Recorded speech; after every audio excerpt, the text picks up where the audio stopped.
自從多咗人玩 High Rock 之後，真係好多人排隊送錢俾我使。成餅嘢咁，我覺得。唔係 OK 啊，好靚仔。加埋操到隻狗咁，完全冇好好休息過，啲舊患痛症出晒嚟。好多人問我，其實我自己想講，香港醫學痛症治療協會首創 4RX 標靶式止痛療程，好猛料。今日就嚟實測下，可唔可以救翻我隻腿？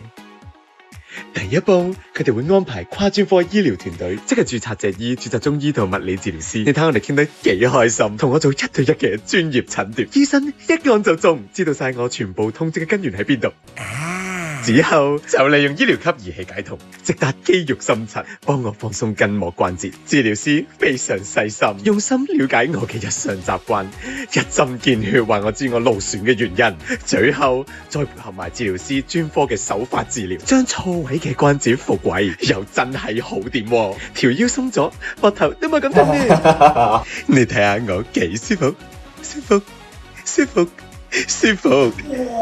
舒服，講真，其實平時操練咁傷痛症真係唔可以拖，單靠死忍係冇用噶，一個唔小心可能仲變成長期舊患，到時影響 performance 就唔好啦。好彩有香港醫學痛症治療協會嘅4RX 標靶式止痛療程，幫我執翻好手尾。大家如果有